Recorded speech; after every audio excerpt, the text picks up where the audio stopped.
हजारो वर्षापासून जातीव्यवस्थेच्या आणि वर्णव्यवस्थेच्या शृंखलेमध्ये जखडल्या गेलेल्या आणि गाव कुसाबाहेर जीवन जगणाऱ्या लोकांच्या मुक्ततेसाठी ज्यांनी आयुष्यभर संघर्ष केला त्या परमपूज्य डॉक्टर बाबासाहेब आंबेडकरांच्या संदर्भामध्ये छत्रपती शाहू महाराजांनी बाबासाहेब आंबेडकर शिकत असतानाच एक भाकीत केलं होतं की बाबासाहेब आंबेडकर हे केवळ महाराष्ट्रापुरतेच दलितांचे रेते राहणार नाहीत, तर ते एक दिवस असा येईल की पुढे चालून बाबासाहेब आंबेडकर हे संपूर्ण देशांचे पुढारी होते.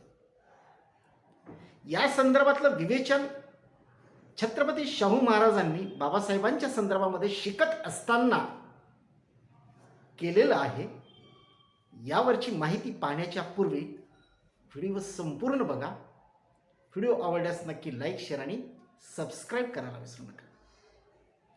मित्रो, परमपूज्य डॉक्टर बाबासाहेब आंबेडकर यांनी जगातल्या अनेक विविध देशांच्या कायद्यांचा अभ्यास केला आणि भारताला जी आवश्यक घटना लागू होते तशा प्रकारची घटना बाबासाहेब आंबेडकरांनी लिहून भारत देशाला दिली. आणि म्हणून आजही 75, 76, 77 वर्षानंतर सुद्धा भारत देशातली लोकशाही आणि राज्यघटना टिकून आहे. आणि अभिमानानं आपण भारताची लोकशाही किंवा भारताची राज्यघटना ही कशा पद्धतीने प्रगल्भ आहे हे आपण मोठ्या अभिमानानं आजही सांगतो आहोत. या बाबासाहेब आंबेडकरांच्या तल्लख बुद्धीची, प्रतिभेची आणि कौशल्याची छत्रपती शाहू महाराजांनी कशा पद्धतीनं कौतुक केलेलं आहे. कारण छत्रपती शाहू महाराजांनी आपल्या करवीर संस्थानामध्ये जातीव्यवस्थेचं निर्मूलन करण्यासाठी जी चळवळ उभी केलेली होती, या निर्मूलनाच्या कार्यामध्ये म्हणजे अस्पृश्यता निर्मूलन करण्याच्या उद्देशानं छत्रपती शाहू महाराजांनी तत्कालीन अस्पृश्य समजल्या गेलेल्या लोकांना आपल्या संस्थानामध्ये वेगवेगळ्या पदावर विलीन करून घेण्याचं काम केलेलं होतं. आणि ही चळवळ चालू असतानाच छत्रपती शाहू महाराजांच्या कानावर एक अस्पृश्य व्यक्ती, एक अस्पृश्य तरुण उमदा मुलगा परदेशातून उच्च पदव्या घेऊन भारतात मुंबईमध्ये परत आलेला आहे, ही वार्ता छत्रपती शाहू महाराजांच्या कानावरती गेली.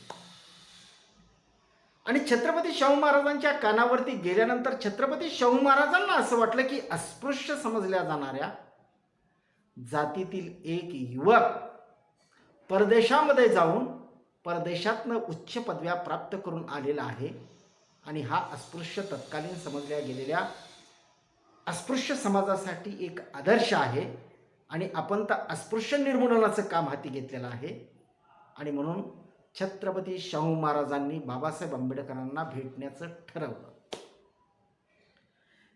करवीर संस्थानचे महाराजा, एका साम्राज्याचे महाराजा, राजा छत्रपती शाहू महाराज यांनी बाबासाहेब आंबेडकरांना भेटण्याची इच्छा व्यक्त केली आणि त्यानुसार त्यांनी आपले असणारे सोबती, कारण छत्रपती शाहू महाराजांसोबत एक चित्रकार, त्याला आपण आर्टिस्ट म्हणतो, तो नेहमी असायचा, दत्तोबा दळवी.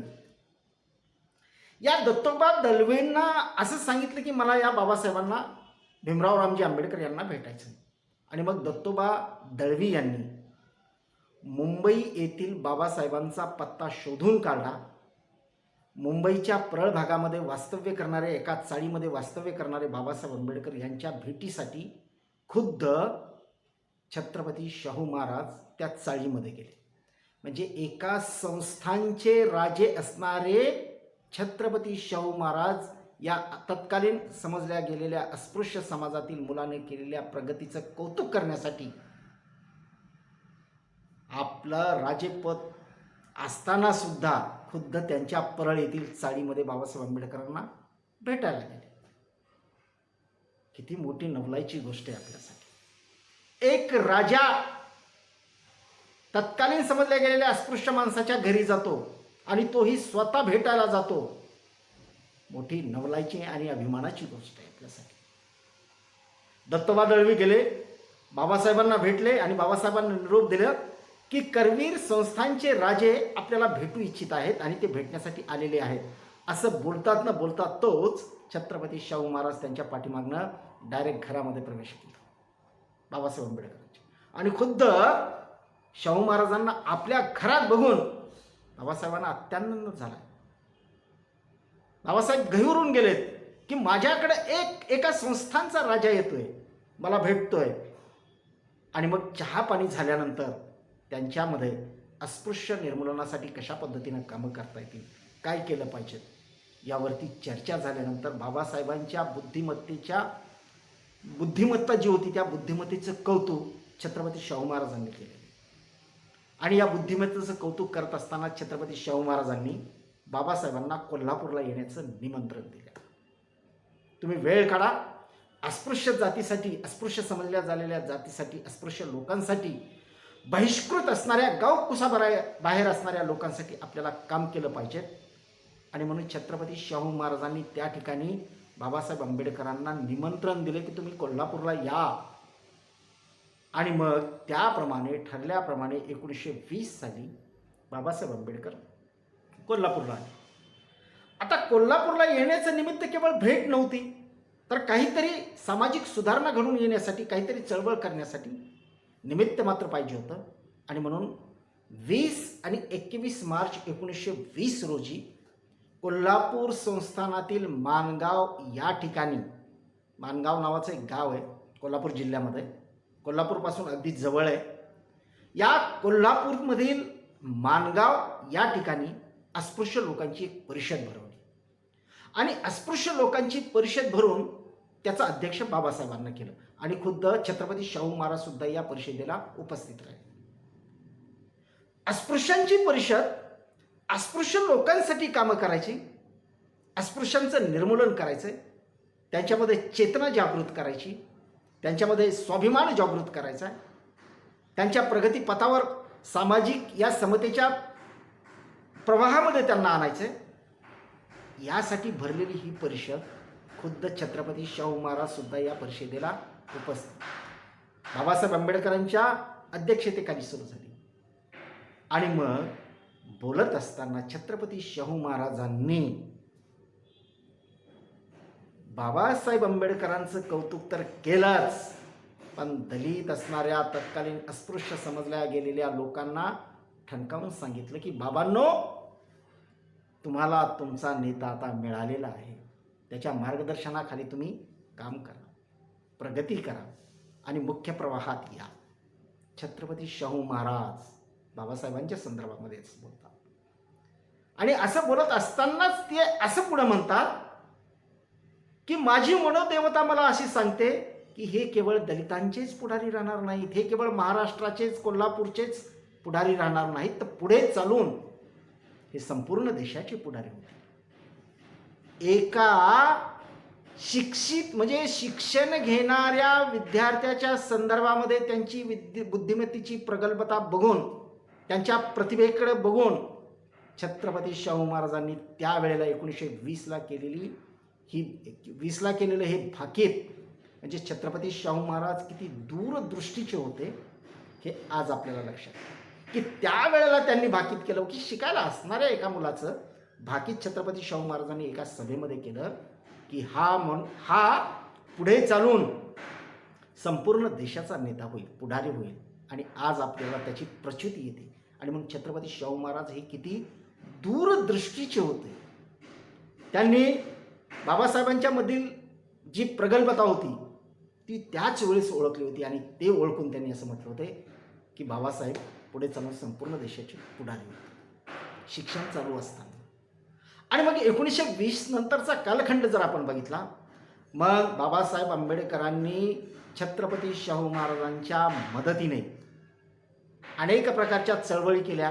कारण छत्रपती शाहू महाराजांनी त्यांना अनेक प्रकारची मदत केलेली, आर्थिक, सामाजिक, ज्या काही करणं शक्य होत्या त्या सगळ्या प्रकारची मदत छत्रपती शाहू महाराजांनी बाबासाहेबांना केली. एवढंच नव्हे तर इंग्लंडमध्ये शिकायला गेले त्यावेळेला सुद्धा छत्रपती शाहू महाराजांनी त्यांना आर्थिक मदत केलेली. मूक नायक नावाचं वृत्तपत्र काढण्यासाठी सुद्धा छत्रपती शाहू महाराजांनी बाबासाहेबांना मदत केलेली. आणि मग तिथपासून म्हणजे जेव्हापासून छत्रपती शाहू महाराज बाबासाहेब आंबेडकरांना त्यांच्या परळमधील घरामध्ये भेटायला गेले, तिथपासून ते छत्रपती शाहू महाराजांचं निधन होईपर्यंत या दोघांचे संबंध अतिशय जिव्हाळ्याचे आणि स्नेहाचे राहिले. छत्रपती शाहू महाराज आणि बाबासाहेब आंबेडकर यांचे संबंध कशा प्रकारचे होते यावर कोल्हापुरातील जयसिंगराव पवार, इतिहासकार डॉक्टर जयसिंगराव पवार यांनी एक पुस्तक लिहिलेलं आणि त्या पुस्तकाचं नाव आहे राजश्री शाहू छत्रपती महाराज. या पुस्तकामध्ये या दोघांच्या संदर्भातला म्हणजे हे जे दोन युगपुरुष होऊन गेले, सामाजिक समतेसाठी लढणारे, अस्पृश्य निर्मूलनासाठी काम करणारे हे दोन युगपुरुष छत्रपती शाहू महाराज आणि परमपूज्य डॉक्टर बाबासाहेब आंबेडकर यांच्या नात्यावर या पुस्तकामध्ये प्रकाश झोत डॉक्टर जयसिंगराव पवार यांनी टाकले. आपण बघा, बोलताना किंवा भाषण करताना आपण नेहमी असं म्हणतो की फुले शाहू आंबेडकरांचा महाराष्ट्र, पुरोगामी महाराष्ट्र असं बोलताना आपण नेहमी बोलत असतो. पण महात्मा ज्योतिराव फुले आणि शाहू महाराज आणि डॉक्टर बाबासाहेब आंबेडकर यांची प्रत्यक्षात भेट झालेली नाही. पण छत्रपती शाहू महाराज आणि परमपूज्य डॉक्टर बाबासाहेब आंबेडकर यांची भेट झाली, त्यांचा एकमेकांना सहवास लाभला. एवढाच नाही तर ते एकमेकांना पत्रव्यवहारसुद्धा करत होते. आणि मग माणगावची परिषद संपली. माणगावची परिषद संपल्यानंतर छत्रपती शाहू महाराजांनी बाबासाहेब आंबेडकरांना या माणगाव परिषदेनंतर छत्रपती शाहू महाराज आपल्या संस्थानातील घोड्याचं पागा ज्या ठिकाणी होता त्या घोड्याच्या पागाच्या म्हणजे सोनतळी या ठिकाणी, सोनतळी हे गाव, या सोनतळी या ठिकाणी छत्रपती शाहू महाराजांच्या घोड्यांचा पागा होता आणि इथं आणून बाबासाहेब आंबेडकरांचा त्यांनी सत्कार केलेला आहे. आणि सत्कार रूपी त्यांनी जरीचा फेटा बाबासाहेबांना बांधलेला आहे.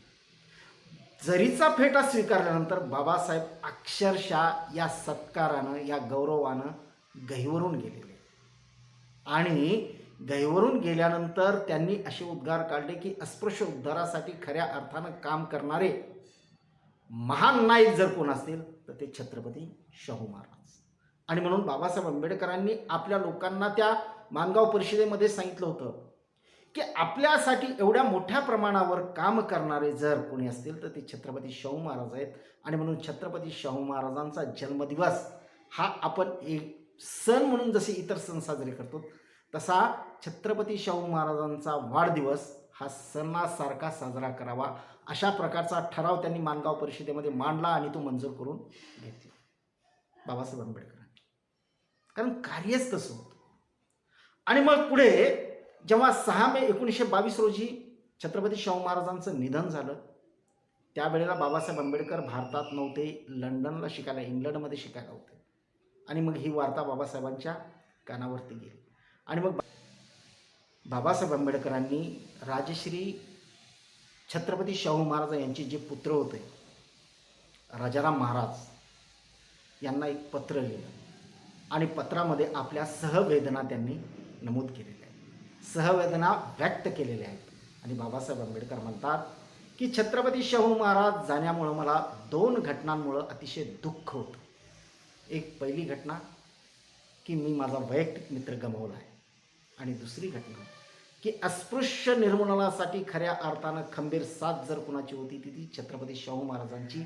आणि ही खंबीर साथच आता या अस्पृश्य लोकांनी गमावली. या 2 घटनांमुळं मला अतिशय महाराजांच्या जाण्याविषयी दुःख झाले. या सगळ्यांचा गोषवारा जयसिंगराव पवार यांनी लिहिलेल्या राजश्री छत्रपती शाहू महाराज या पुस्तकामध्ये नमूद केलेलं आहे. मित्रो, माहिती आवडली असेल तर नक्की लाईक, शेअर आणि सबस्क्राईब करायला विसरू नका. भेटूया पुढील व्हिडिओमध्ये.